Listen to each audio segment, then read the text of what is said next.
मसीह यसु में आप सबकी सलामती हो। यसु मसीह ने सलीब पर 7 कलमात कहे। पहला कलमा जो यसु मसीह ने सलीब पर कहा वो कलमा कुछ इस तरह से था। लूका की अंजील 23 बाब और उसकी 34 आयत में कुछ इस तरह से लिखा हुआ हमें मिलता है। यसु ने कहा, ऐ बाप, इनको माफ कर, क्योंकि ये जानते नहीं कि क्या करते हैं। ये पहला कलमा है जो सलीब पर यसु मसीह के मुंह से निकला। जब हम इस कलमे के लफ्ज़ों पर गौर करते हैं तो ये कलमा कुछ इन अल्फाज से शुरू होता है। यसु ने कहा, ऐ बाप, ऐ बाप। मेरे अजीजों, जब हम यसु मसीह की ज़मीनी ज़िंदगी को देखें तो यसु मसीह ने अपनी ज़मीनी ज़िंदगी में हमें दुआ करने का जो तरीका सिखाया वो तरीका क्या था। जब हम मत्ती की अंजील 6 बाब और उसकी 9 आयत को पढ़ते हैं तो यसु मसीह हमें दुआ करने का तरीका बताते हैं। यसु मसीह ने कहा, बस तुम इस तरह दुआ किया करो कि ऐ हमारे बाप तू जो आसमान पर है। ऐ हमारे बाप। जब हम पहले कलमे के लफ्ज़ों पर गौर करें तो यसु मसीह पहले कलमे में भी कुछ इसी तरह के अल्फाज अदा करते हैं, ऐ बाप। तो हमें पता चलता है कि पहला कलमा जो है असल में वो एक दुआ है। ऐ बाप, इनको माफ़ कर। यसु मसीह असल में दुआ कर रहे थे, दुआ कर रहे थे, और दुआ करने की जो शुरुआत है वो ऐ बाप ही से यसु मसीह ने की। मेरे अजीजों, आपको बताना चाहता हूँ कि यसु मसीह ने सिर्फ हमें दुआ करने का तरीका नहीं सिखाया। ऐसा नहीं है कि ज़मीनी ज़िंदगी में यसु ने सिर्फ हमें दुआ करने का तरीका सिखाया, बल्कि जब हम यसु मसीह की ज़मीनी ज़िंदगी को देखें तो हमें पता चलता है कि यसु मसीह खुद बाकायदगी से दुआ करते थे। वो हमेशा बाकायदा दुआ किया करते थे। जब हम लूका की अंजील उसका 3 बाब और उसकी 21 आयत को पढ़ें तो 21 आयत में हमें कुछ इस तरह से लिखा हुआ मिलता है। जब सब लोगों ने बपतिस्मा लिया और यसु भी बपतिस्मा पाकर दुआ कर रहा था। तो यहाँ हमें लिखा हुआ मिलता है कि यसु बपतिस्मा लेकर दुआ करता है। उसके बाद लूका की अंजील 6 बाब और जब हम उसकी 12-13 आयत को पढ़ते हैं तो 12 आयत में लिखा है कि उन दिनों में ऐसा हुआ कि वो पहाड़ पर दुआ करने को निकला। पहाड़ पर दुआ करने को निकला और खुदा से दुआ करने में सारी रात गुजारी। पहाड़ पर यसु मसीह ने सारी रात दुआ की।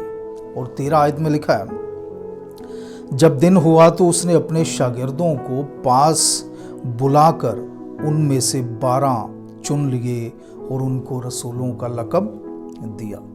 तो ये दूसरा हवाला है। यसु मसीह अपने शागिर्दों को चुनने से पहले सारी रात पहाड़ पर दुआ करते रहे।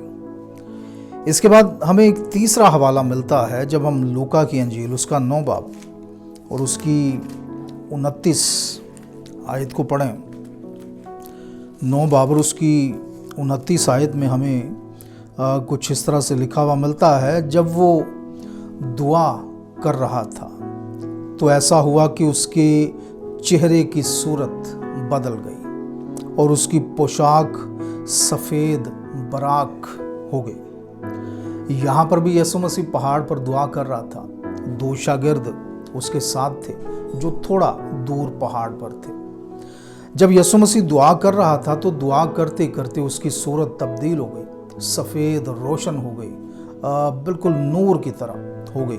उसकी पोशाक भी बिल्कुल वैसी हो गई। तो हमें ये हवाला मिलता है। इसके अलावा जब हम यूहन्ना की अंजील 17 बाब यूहन्ना की अंजील 17 बाब, पूरे का पूरा 17 बाब पढ़ें, पहली आयत से लेकर आखिर तक, तो ये सारे का सारा जो चैप्टर है ये भी दुआ पर मुश्तमिल है। इसमें यीशु मसीह अपने शागिर्दों के लिए दुआ कर रहे थे, मुस्तकिल अपने सारे शागिर्दों के लिए दुआ करते हैं। इसके अलावा जब हम मत्ती की अंजील 26 बाब और उसकी 29 आयत को पढ़ते हैं तो यीशु मसीह गतसमनी के बाग में भी दुआ कर रहे थे। जिस दिन उन्हें पकड़ा जाना था, जिस दिन यीशु मसीह को पकड़वाने की साजिश की गई, तो यीशु मसीह गतसमनी के बाग में दुआ कर रहे थे। तो ये सारे हवाले जात जो मैंने आज आप सब तक पहुंचाए हैं, इनका मकसद ये है कि मैं आपको बता सकूं कि यीशु मसीह दुआ बाकायदगी से किया करते थे। वो कभी भी दुआ में नागा नहीं करते थे, वो बाकायदा दुआ करते थे, वो हर रोज़ दुआ करते थे। हम में से कितने ऐसे लोग हैं जो बाकायदा हर रोज़ दुआ करते हैं? हम में से कितने ऐसे लोग हैं जो यीशु मसीह की तरह कभी भी दुआ में नागा नहीं करते? मैं चाहता हूं कि आज हम ज़रूर खुद को देखें। और अब इस वक्त मंजर क्या है?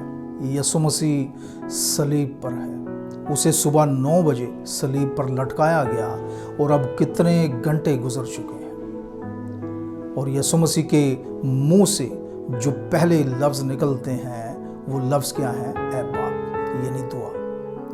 सलीब पर जब वो अज़ियत में था, सलीब पर जब वो दर्द में था, सलीब पर जब उसके हाथों में कील ठुके हुए थे, उसके पैरों में कील ठुके हुए थे, उसका सारा बदन ज़ख्मी था और सलीब पर वो दर्द में, तकलीफ़ में मुब्तला था, उस वक्त भी उसके मुंह से जो पहले लफ्ज़ निकले वो दुआ के लफ्ज़ थे, ऐ बाप। वो दुआ करता है, वो दुआ करता है, इस तकलीफ़ में भी, इस परेशानी में भी वो दुआ करता है। तो मेरे अजीज़ों, ये कलमा जो यीशु मसीह की सलीब पर पहला कलमा है, असल में ये कलमा हमें सिखाता है कि जितने भी यीशु के पैरोकार हैं, जितने भी यीशु के मानने वाले हैं, उन तमाम अफराद की ज़िंदगी बिल्कुल ऐसी होनी चाहिए, यीशु मसीह की तरह दुआया ज़िंदगी होनी चाहिए। उनकी ज़िंदगी दुआ से भरपूर होनी चाहिए, उनकी ज़िंदगी में बाकायदा दुआ होनी चाहिए और सिर्फ आराम में दुआ नहीं होनी चाहिए। कभी कभी ऐसा होता है जब हम आराम में होते हैं तब हम बाकायदा दुआ करते हैं, लेकिन जब हमारी ज़िंदगी में तकलीफ़ें आ जाती हैं, परेशानियां आ जाती हैं, तो हम दुआ करना छोड़ देते हैं। हमारे पास ये बात होती है कि मैं तकलीफ़ में हूँ, परेशानी में हूँ, मेरे पास वक्त नहीं है, इसलिए मैं दुआ नहीं करता। लेकिन आज हमने यीशु की ज़िंदगी को देखा। यीशु मसीह इस वक्त सलीब पर थे, ज़ख्मों से चूर थे, लेकिन उन्होंने दुआ नहीं छोड़ी, वो सलीब पर भी दुआ करते हैं। तो इसलिए यीशु मसीह के पैरोकार होते हुए हम आराम में भी हमेशा दुआ करें, हम तकलीफ़ों में भी, दर्द में भी हमेशा दुआ करें। हमारी ज़िंदगी दुआया ज़िंदगी होनी चाहिए। सो खुदावंद आज के कलाम के वसीले से हम सबों को बरकत दे। आमीन।